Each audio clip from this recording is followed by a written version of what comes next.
Kibaddewo erinnya Lutaya Edward Gakirawo chairman w'Omukinaawa nga mu woofiisi yange ey'Omukinaawa tufuna emisango egitali gya ngeri zimu naye ng'okusingira ddala emisango egisinga mu woofiisi gya butabanguko mu maka.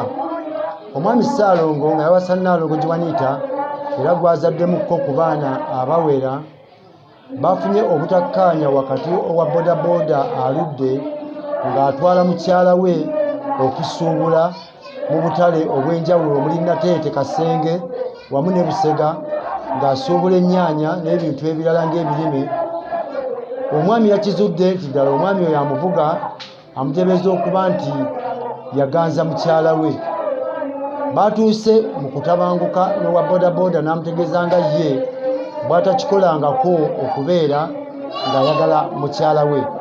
Naye oluvannyuma kyabasusseeko owa boda n'aleeta ensonga mu LC olw'amasimu agabadde gayitingana okuva mu Salongo ng'agamba owa boda nga bajja omutuusaako obulabe era obuyinza n'okumuviiramu okufa. Oluvannyuma nga nze chairman Gakirawo nabayise era ne bajja butereevu mu woofiisi yange. Oluvannyuma lw'okujja mu woofiisi ensonga tuzituddemu naye nga Nalongo agamba Salongo ti Salongo mu byonna ye talina kyamuyamba nga okusasula transport eya boda oba n'omulimu gwe okubanga Salongo aguteekamu ssente. Kiraga nti waliwo obwavu ku ludda lwa Salongo obulabika nga bubadde tebuyamba Nalongo nga ne Nalongo yeerwanako yekka mu nkola ey'obusuubuzi okusobola okweyimirizaawo. Nalongo era akakasizza kkooti ya LC1 nti omwami ono obuvunaanyizibwa bwe abadde tabukwata bulungi, naye obuvunaanyizibwa obwo ne buba nti buleese embiranyi wakati wa Salongo ne Nalongo. Salongo akikkaatiriza ng'owa boda ye bw'alabidde ddala nga mukazi we amwagalira ddala era n'amuwa ekiragiro obutaddamu kuvuga mukyala we kumutwala mu byabusuubuzi, era ekiviiriddemu n'omukyala okusaba bbaawe abe nga amutwala okusuubula era nga bwe yamusuubiza ye talina pikipiki ate owa boda alina piki. Ekyo kijje Salongo mu mbeera eri Nalongo n'ayagala n'okusulawo obuvunaanyizibwa bw'amaka, naye oluvannyuma tubitambuza bulungi ne tutuuka ku nkomerero yaabyo ne tukakasa nti Nalongo tagenda kuddamu kutula ku boda ya Salongo era ne Salongo n'agamba Nalongo afune omuntu amuvuga omulala tajja kubaako naye na buzibu. Chairman gakebe bwe tutwadde mu nsonga ez'obutabanguko bw'amaka naye nga tugenze okukitunuulira nga obwavu obuli mu bantu kibaleetedde obuvunaanyizibwa okubeera nga abasajja tukyasobola bulungi kubutuukiriza olw'embeera eriwo. Abakyala ne basalawo kubanga batema empenda n'amakubo okusobola okufuna ssente ezibayimirizaawo. Kyova olaba nga Salongo agamba nti wa Boda ayinza okuba nga ateeka mu Nalongo ssente eza bizinensi, era Salongo kyalabye kiddala mutuufu kyamuyitirirako. Newankubadde nga batuuse ku njogera endala ti Nalongo yagezaako olunaku olumu okusibira Salongo mu nnyo okuteekako ekkufulu ku luggi ne yeesibira mu kisenge, ne Nalongo ekyamuwaliriza okusibirayo Salongo mu kisenge kubanga yalaba nti Salongo ye yakiyita bbuba, tebbuba yalikozesa mu bukyamu newankubadde nga yali tayagala wa bodaboda. Bwetyo tuwunzisa omusango nga tugamba nti Nalongo addeeka ne Salongo, owa bodaboda agamba ye takiriimu, agenda kusigala ng'akola mirimu gye era tagenda kuddamu kutwala Nalongo. Nze chairman tayi Edward Gakirawo.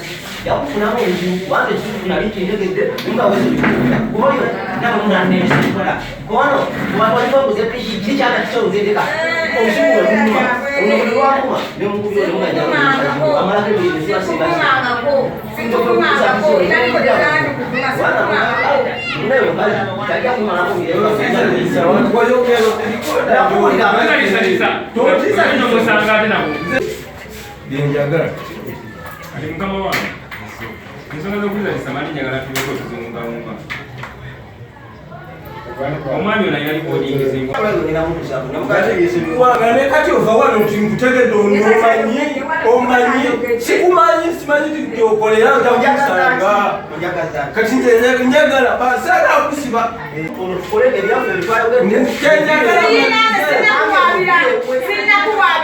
oyajja kujja kulumwe bikire mwayogedde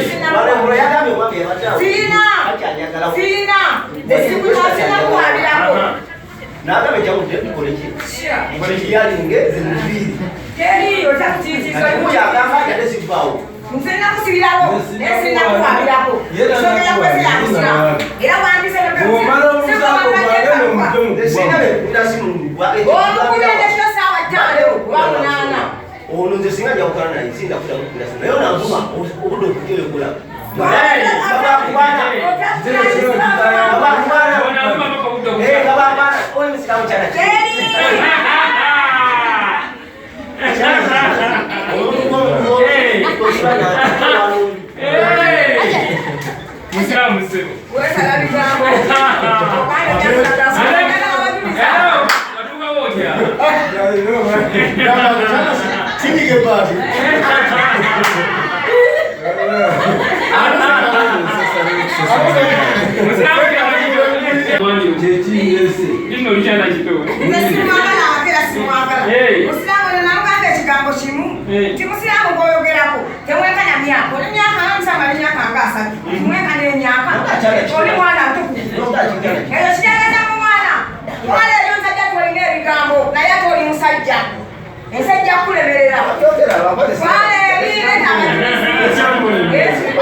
kwano ngana yemo kati kwano bado wao baina mukazi chetu wa iswenata ngino mwana nalo ngacha kwangala yakoye Nisumwagala nsonga yalese wano singe nsonga yalese wano yangamba njagalo n'abatuliza alina bameka benjagala mukama sitaabaleta n'abakazaba nze kasaleeta ow'enkokolo wajjo gwe yaŋŋamba n'aleeta enkoko nyina yabasanga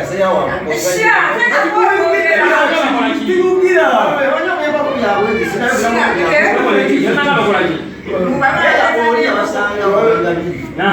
nadduka olina mukakulinanga nalongo Salongo ninamugamba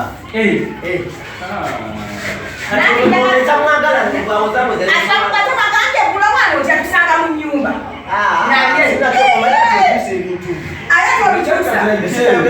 siganye mujulizi wajje bwatamanyange nyino kwasinga nze olwakola yagamba nti mutizakeza nze sisobola kudda kukutiza tereza simu zogamba sigera kudda kukusinga naye njagala ekintu kikono wano nga tukoze omukata mulinya bayagambe waliwo wange yasonda mulinya wa mukazi tuntamulemu Keva, bono na bamaze Watu tena kuja kuwele kwenda kunoba.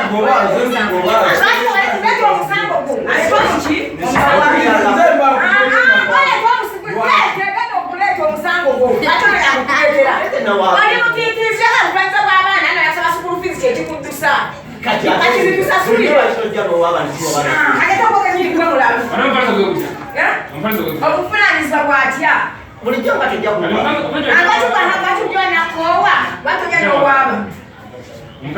omusajja okyamwagala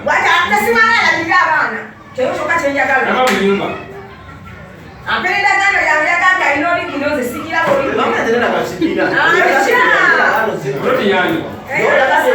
simanyi nze njaga yo yange katera kulya kuzaawo nze njagala ndagano yange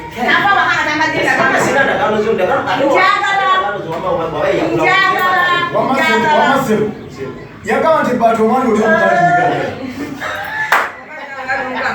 nze isoko yakyogera okakasa abaana alesa abaana bali kugagulizisinga babeera ngati kiri kyana kito kaka ataano naawe oyogera era toyogera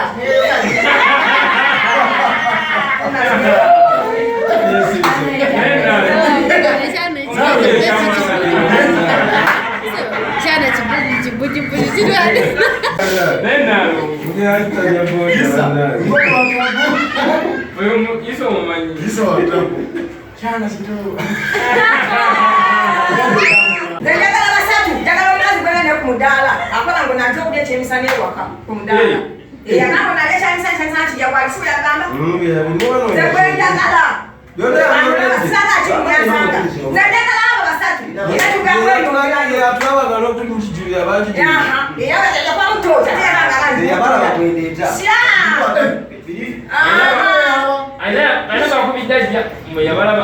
yalabanga mukulisa bamuwekyemizana bakwata luna nga balina mukafuwe balimidde balinatukanaduka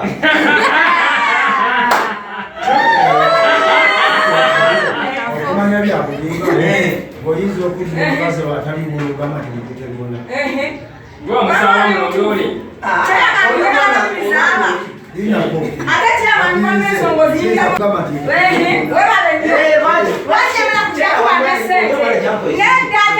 omwana oli alina muganda nemmere yalinga gyewakalijja waliwo ensonga omwana olwajja omuyamuyira omusiru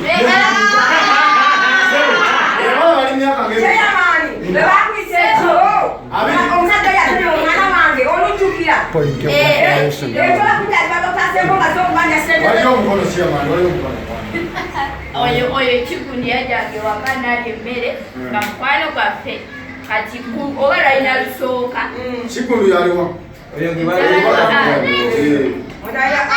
najja ewaka era n'abajulizi weebali najja ewaka n'agamba taata bamuwadde tumugamba taliyo n'agamba tumuweyo 10 tumugamba tetulina n'agamba mama n'amubuuza oyagala kigenda n'agaana n'agamba nalongongobye mama n'amugamba genda nti gweyagala takola ki taliyo n'agamba omukwese mu nnyumba ati ng'agamba taata bwamukwese mu nnyumba amubanja sente ze kati ali mama namugamba genda najjayo nayingira mu nyumba najjayo enkumi najikuba omwana wani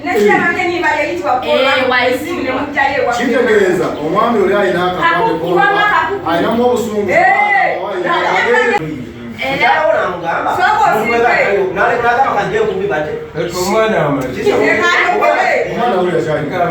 kati najja netutuka mamaisha gyetwekweka neiba waffe nagamba Nalongo badde ti netungama Kikundo ayagala tukuba even yali anywedde n'enjaga addeko enjaga wamama mukyayina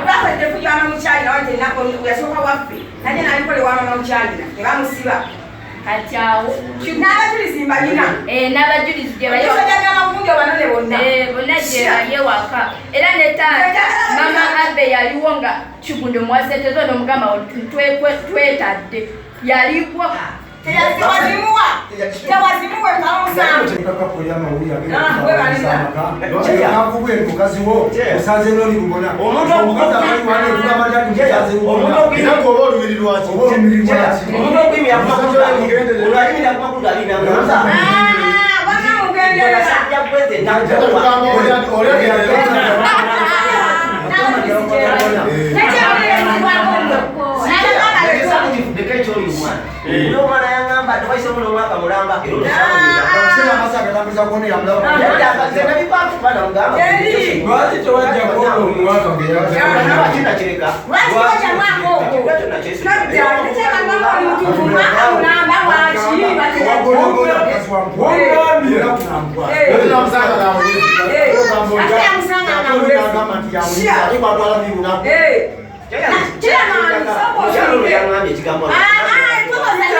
Salongo ni muntu mukulu tuli bantu bakulu basoma na myaka 16 musirama ni myaka ngasi ko babiri mwenda kandi wanda kusanga kwa njagalo lo mwana omuto ategeza nani mwana kumwagala ate waloga dotya sha wamutaka kuchogera yeke nini ate akuya baba munyita chapa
Leta Salongo olukushamu washindwa n'okuwa ekiko.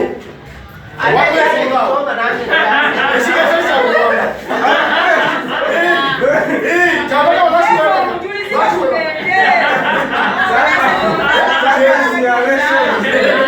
Kyabaka matashi webaka, bachi webaka. Kakati amuleke. Wati none zosikira kudamukunda simu ya. Nebale kimukuzira simu. Nze swase base yali kuwenye base. Atenga mbanga bayatanga nyamapanga. Kati onanga matoja bikayo. Kati atenga olyali kuwenye. Eyo nsiba ntulula. Kali mukulu. Cyo mukulu twagala isade mukuvuga kukyala undalo. Yamanalake. Yamuvuga. Magala. Yakatala Nalongo. Twagala ko mukulisa. Boda hii. Ne boda naje. Boda na lwaki mbayagala. Boda ina. Yale kito.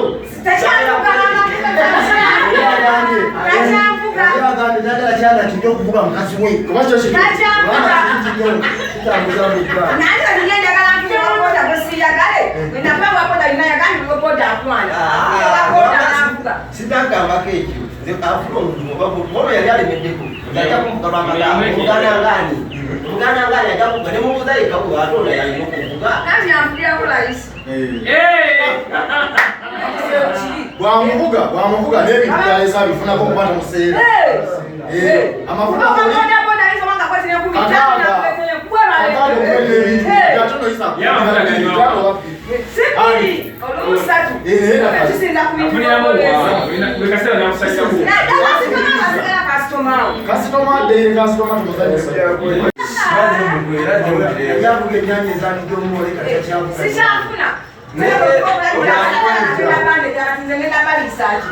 Salongo unaweza genda na yako angalau. Jangwenja. Hiyo ulianza kuja kukula makombe. Ngateo yako. Jangwenja. Sasa Mungu ama sina kama. Sasa na yetu unaona huduma.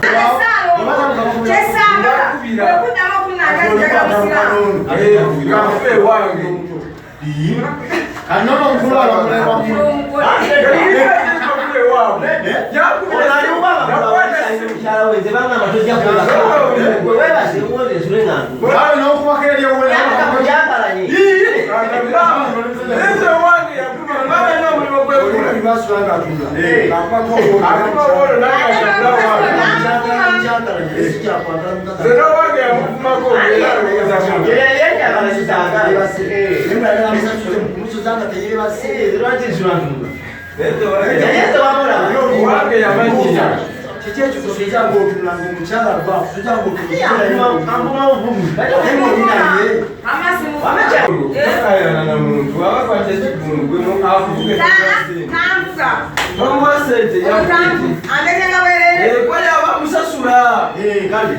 Yaba mutaddewo mwongerera nti akikulu amvuge nga nze musasula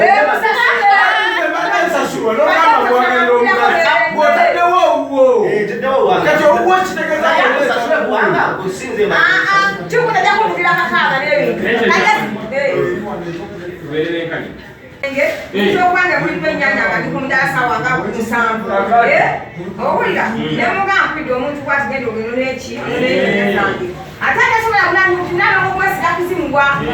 Okiwulira nze zagasaba kimu onasigale kankugira ennyanya zange. n'ennyanya tazuka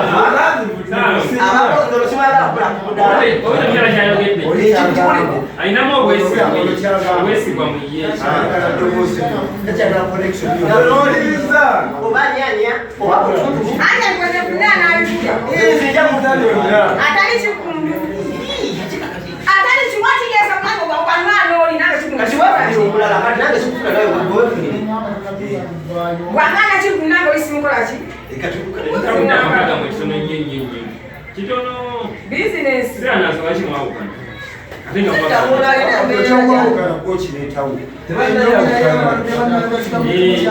Yabangana na bulungi oli ayagala mukazi we naye kintu kibe ayagala ona omukyala wamutubuleko ayagala onakole era oli agamba lwaki aganya ennyanya zebaitobolako munyanya nga munda mulimu enkoko tobola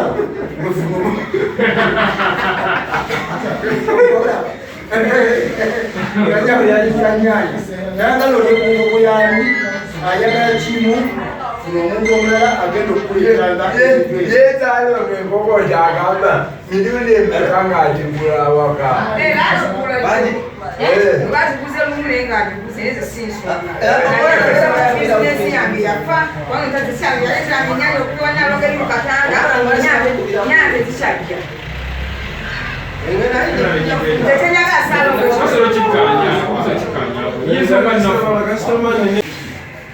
Tojirina, nenda tolina piki ng'ola okuleetera ebintu. Kati oba kirina pikipiki nze sirina buzibu. Kwata piki tange tolina ebintu.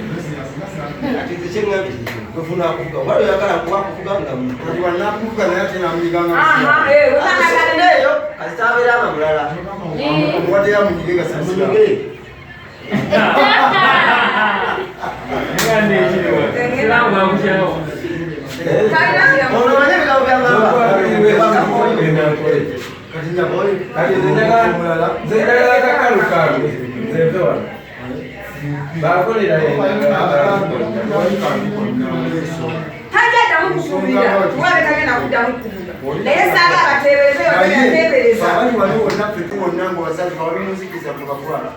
bwe tuba tulisingana mukulu kuma mukulu atokiraba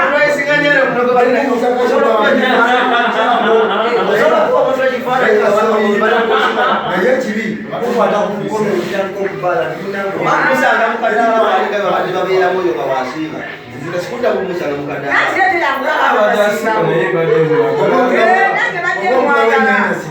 sikulanga era ennyanya nzijja mu Katanga Yona simu nga kutwala ozunguse ogenda nze nkiruka 11 ngolode naye wekiri ontwala ningaawani empya yagateekebwawo natamnakubira essaawa 2 n'ekitundu ng'amaze okuva mu kusuubula ali wali bitaala nangamba musiraamu oli wajanga ontwale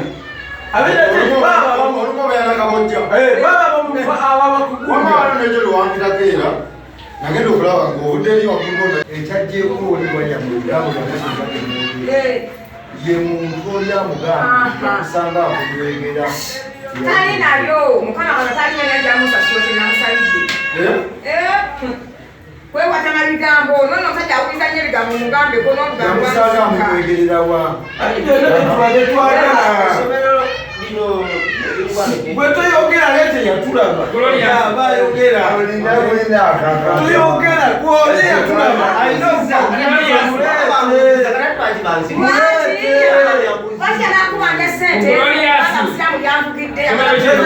lwali wakumeka manya abalumaesaawa byonna byagala wano ogenza ogamba musiramu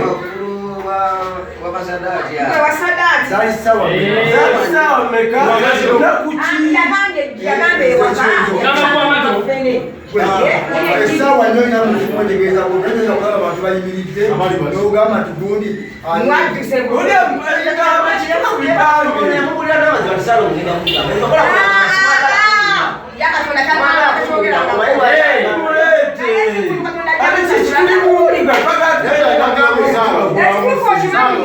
kikundu yasaba Nalongo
yagamba Salongo kyayidde bwereere era Nalongo omuntu muzibu nnyo. Ebizibu nga bino nabeera mu mawulire tebiriyo teryakwana mukamusajja zino wonooteeka mu mawulire byonna ne tugendayo teryayagala mukamusajja taliyo mbu Nalongo omutokota ekizibu kufuna bakasitoma oli waafuna kasitoma olaba nga amwagala bw'obeera n'essimu n'omukubira owaayo oli wajjanga ontwala olaba nga amwagala kiringa era omukazi wawaka gwe wawulira nga bakubidde essaawa 7 era obanga akola yagamba oyagala abakazi kati nze okumpayiriza era ngamba nti yalina embeera eyaabwe gye baagala okuyisaawo n'ebigambo bya Nalongo biraga nga kulinamu interest mwagalira taliyo mutima gange taliyo simugambangako nti newogera mu kampuni nobabuuza nebajjayo byetwogera simukubirangako netudda mu gundi ate bino ebyogga nti nno yisa kisajja kiri omubiri kyanywa amazzi byabwe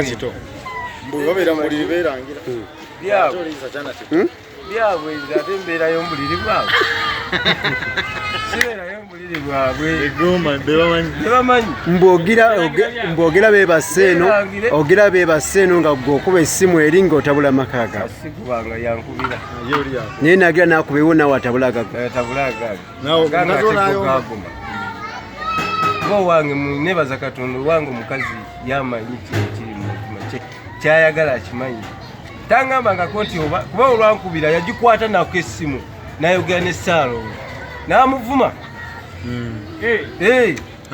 omukazi owange yavuma omwami wa Nalongo namugamba naye gwe lwaki tutegeera lwaki kyogamba oyo bakazi bonna yo yaliyo nga yayogera newamuleeta wano mukyala wakwesiga bwesiba oba wamuwunika sibiwunikangako akwesiga bwesiga anesiga nga we mwesiga kuba Katonda yaba yamutuwa kali kasitoma osazeewo mufiire bwotyo yamuvaako muvuddeko sibyakamwe kava mu ndeketa sisobola omutadde awo kiyamanta ebyaddakyawo mukinaawa MP owabusiro Issa asuubirwa oba essuubi lya Busiro mu kiseera kino kibadde mu woofiisi yange olunaku olwaleero ng'ennaku z'omwezi 12 omwezi ogw'omukaaga 2023 nti obutabanguko mu maka bugudde ejjembe olw'emisango kati gyensinga okufuna gisinga kubeera nga gya butabanguko mu maka. Olwaleero Salongo ne Nalongo bazze mu woofiisi yange naye ng'entabwe eva ku Salongo kubeera ng'avuga Nalongo we gwe bayita Joanita nga Joanita oyo Nalongo akutte ebbanga lya myaka 2 owa bodaboda yamuvuga era nga yamuleetera ne bizinesi ze naye obuzibu bubeereddewo nti olwaleero Nalongo ne bbaawe Salongo bafunye obutakaddewo nga mu woofiisi yange ey'omukinaawa tufuna emisango egitali gyange ezimu naye okusingira ddala emisango egisinga mu woofiisi gya butabanguko mu maka.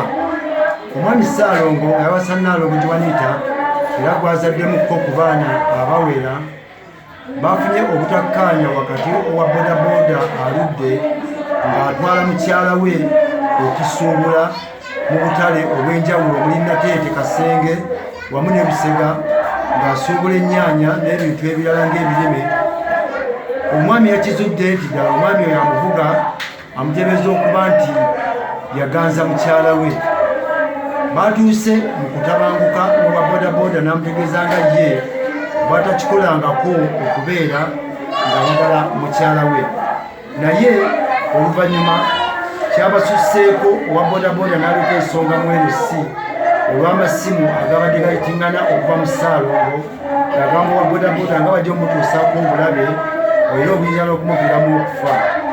Oluvannyuma nga nze chairman gaakirawo nabayise era ne bajja butereevu mu woofiisi yange. Oluvannyuma lw'okujja mu woofiisi ensonga tuzituddemu, naye nga Nalongo agamba Salongo ti Salongo mu byonna ye talina kyamuyamba nga okusasula transipooti eya bodaboda oba n'omulimu gwe okubanga Salongo akuteekamu ssente. Kiraga nti waliwo obwavu ku ludda lwa Salongo obulabika nga badde tebuyamba Nalongo, nga ne Nalongo yeerwanako yekka mu nkola ey'obusuubuzi okusobola okweyimirizaawo. Nalongo era akakasizza kkooti ya LC1 nti omwami ono obuvunaanyizibwa bwe abadde tabukwata bulungi, naye obuvunaanyizibwa obwo bugende obuvunaanyizibwa obwo ne buba nti buleese embiranyi wakati wa Salongo ne Nalongo. Salongo akikkaatiriza ng'owa bodaboda ye bw'alabidde ddala nga mukazi wa mwagalira ddala era n'amuwa ekiragiro obutaddamu okuvuga mukyala we kumutwala mu byabusuubuzi, era kiviiriddemu n'omukyala okusaba bbaawe abe nga amutwala okusuubula, era nga bwe yamusuubiza ye talina pikipiki ate owa boda alina piki. Ekikijje Salongo mu mbeera eri Nalongo n'ayagala n'okuswawo obuvunaanyizibwa bw'amaka, naye oluvannyuma tubitambuza bulungi okutuuka ku nkomero yabyo ne tukakasa nti Nalongo tagenda kuddamu kutula ku bodaboda ya Salongo, era ne Salongo n'agamba Nalongo afune omuntu amuvuga omulala tajja kubaako naye na buzima. Chairman gakeewe tubadde mu nsonga ez'obutabanguko bw'amaka, naye nga tugenze okukitunuulira nga obwavu obuli mu bantu kibaleetedde obuvunaanyizibwa okubeera ng'abasajja tukyasobola bulungi kubutuukiriza olw'embeera eriwo. Abakyala ne basalawo okubanga batema empeena n'amakubo okusobola okufuna ssente ezibayimirizaawo. Kyokulaba nga Salongo agamba nti wa boda ayinza okuba nga ateekamu Nalongo ssente eza bizinensi, era Salongo kyalabye ddala mutuufu kyamuyitirako. Newakubadde nga batuuse ku njogera endala ti Nalongo yagezaako olunaku olumu okusibira Salongo mu nnyo, okuteekako ekkufulu ku luggi ne yeesibira mu kisenge, ne Nalongo kyamuwaliriza okusibirayo Salongo mu kisenge kubanga yalaba nti Salongo ye yakiyita bbuba, ebbuba yalikozesa mu bukyamu newakubadde nga litayagala wa bodaboda. Bwetyo tuwuzisa omusango nga tugamba Nalongo addeeka ne Salongo, owa bodaboda agamba ye takiriimu, agenda kusigala ng'akola mirimu gye era tagenda kuddamu kutwala Nalongo. Nze chairman Edward Gakirawo.